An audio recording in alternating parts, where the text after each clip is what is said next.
Chinese business. Going out. Chinese firms are growing rapidly in the global south.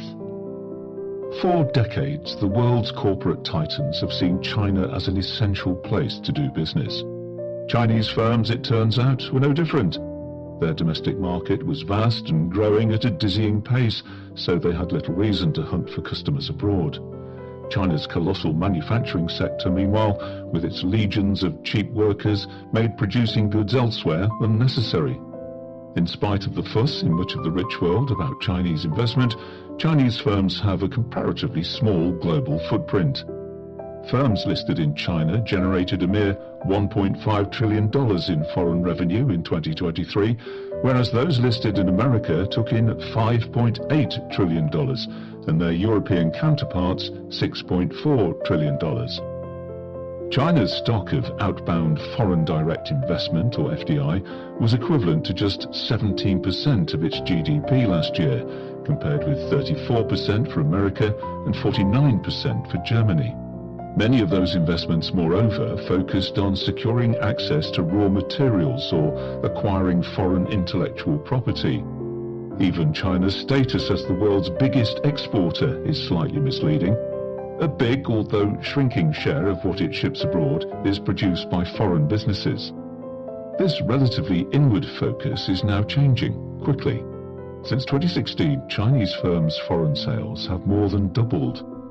Their greenfield FDI, building a new mine or factory, say, rather than buying one, surged to a record $162 billion last year, up from $50 billion a year before, according to FDI Markets, a data provider. Nearly 3/4 of that was in manufacturing. This outward expansion is a reflection of the dwindling allure of China's domestic economy. It no longer grows as zippily as it once did. It is also fiercely competitive, plagued by price wars in industries from cars to wind turbines. Even excluding the troubled property sector, the average return on invested capital for China's listed non-financial firms was a meager 4.9% last year, compared with 6.6% for European companies and 8.7% for American ones. The faltering domestic economy has induced ever more Chinese firms to go out, to use a slogan with which the government cajoled them to invest abroad in the early 2000s. Many would like to increase sales in rich countries, which account for 3/4 of consumer spending outside China. Expanding in those markets, however, has become tricky for Chinese firms as the political mood has shifted against them. Chinese car makers have been slapped with hefty tariffs on both sides of the Atlantic. Western politicians grumble about Shein and Temu, two fast-growing Chinese e-emporia. TikTok, a short video app, faces a ban in America unless its Chinese parent, ByteDance, sells it. Some Chinese firms are trying to skirt trade barriers by shifting production from China to other developing countries. That is an approach long taken by Chinese solar firms, which were, in effect, locked out of the American market in 2012 by anti-dumping duties. America imports almost no solar panels directly from China, but buys lots of them from Southeast Asia, where Chinese firms like Jinko Solar, Trina Solar and Longi, the world's 3 largest producers of solar modules, have built big factories. That strategy is now being emulated in other industries, which explains Chinese firms' surging investment in manufacturing abroad. Although some factories are being built in the West, the lion's share of activity is in the global South, home to 9 of China's top 10 destinations for greenfield FDI last year. In July, BYD, a Chinese electric vehicle company, opened a new car factory in Thailand, its first in Southeast Asia. CATL, a Chinese battery firm, is expanding production in Southeast Asia and reportedly exploring investments in Morocco and Turkey. Trade data suggest that these new factories rely heavily on imported Chinese components rather than local supply chains. In the top 10 destinations for Chinese greenfield FDI, imports from China of intermediate goods used in manufacturing have nearly tripled over the past decade. COSCO, a Chinese shipping giant, recently added capacity between China and Mexico, in large part to ship more to factories near Mexico's border with America. Johnson Wan of Jefferies, an investment bank, reckons the main reason Chinese firms are building factories abroad is to avoid tariffs. Proximity to China's robust supply chains has typically been a competitive advantage for Chinese firms, notes Guo Li Chun of INSEAD, a French business school. True, factory wages in China have risen sharply, quadrupling since 2010 to over $8 an hour, well above the average in Southeast Asia. But manufacturing at home is usually still the cheaper option, thanks to China's huge economies of scale and well-developed infrastructure. In time, though, the commercial rationale for manufacturing abroad will strengthen.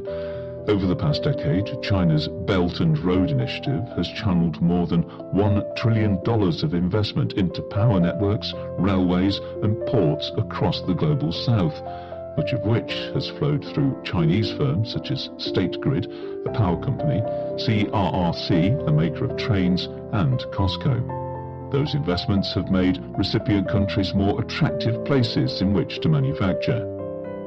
For Chinese firms, that is just as well. Western governments are beginning to crack down on their use of factories in the global south, in effect to disguise the origins of largely Chinese-made goods. In June, American tariffs were extended to many of the solar products made by Chinese firms in Southeast Asia, after the Department of Commerce judged that the factories in question were adding little value beyond final assembly. Another popular strategy for intrepid Chinese firms encountering growing hostility in the West is simply to peddle their products elsewhere. According to The Economist's calculations, drawing on estimates from Morgan Stanley, a bank, listed Chinese firms have nearly quadrupled their sales in the global south since 2016, whereas Western firms have grown theirs by only a third. The $800 billion in sales Chinese firms made in these countries last year exceeded what they made in rich ones. Chinese companies battling Western rivals at home have tended to start by offering cheap alternatives. That has left them well positioned to serve poorer consumers in the global south. Half of the smartphones purchased by Africans are made by Transsion, a Chinese company that sells many of its devices for less than $100 under such brands as Tecno, Infinix and itel. Chinese makers of household appliances, including Haier and Media, are also dominant in Africa. Brazilians and Mexicans are among the biggest consumers of Shein's inexpensive clothing. As Chinese firms have honed their mastery of manufacturing, they have shed their reputation of poor quality, at least in the global south, notes Lourdes Casanova and Anne Muru of Cornell University. That has helped them sell more complex products too. In Thailand, Chinese car makers, including SAIC and BYD, accounted for 18% of sales in 2023, up from just 6% in 2020, according to Marklines, a data provider. They account for half of the cars sold in Russia, which Western rivals have abandoned since its invasion of Ukraine. Mindray, a Chinese maker of medical equipment, is the leading supplier of patient monitoring systems in Latin America. Chinese makers of wind turbines such as Goldwind and Envision have also been expanding sales in emerging markets. Chinese firms will find it easier to sell in the global south if they shift production there too. Transsion, for example, has a factory in Ethiopia, which allows it to distribute phones across Africa quickly and cheaply. Producing locally also fosters goodwill. Whereas Westerners are increasingly suspicious of China, many in the developing world think it plays a positive role in their domestic economy, according to Pew, a research centre. Indians are a notable exception. Building factories in poorer countries helps reinforce that view and cast China as a spur to development rather than a threat to local livelihoods. In a testament to its strengthening brand, China Inc. is gaining momentum in the global south, even in industries that do not rely on its manufacturing prowess. Coty Coffee, a Chinese coffee chain, founded in 2022, now has more than 7,000 stores across Asia and the Middle East. Of the 10 countries with the most TikTok users, 9 are in the developing world. All this should ring alarm bells at Western multinationals. They have been steadily edged out of China in recent years by homegrown competitors. Many harbour ambitions to expand instead in the same fast-growing economies in which their Chinese rivals are now gaining sway. As recently as 2016, listed American and European firms together generated 15 times the foreign sales of Chinese firms in the global south. That ratio has since shrunk to 5. Chinese firms already outsell Japanese ones in the developing world. Western firms still enjoy some advantages. They have a decades-long head start building global brands and hiring local staff who understand what consumers in their markets want. China's geopolitical ambitions, meanwhile, sometimes cause commercial problems. Its territorial claims in the South China Sea have soured relations with some of its Southeast Asian neighbours. China is also unpopular in countries that received big investments through the Belt and Road Initiative but have struggled to service the associated debt, such as Sri Lanka and Zambia. It is early then in the contest for the consumers of the global south, but Western firms may have less time than they think before Chinese rivals gain the upper hand.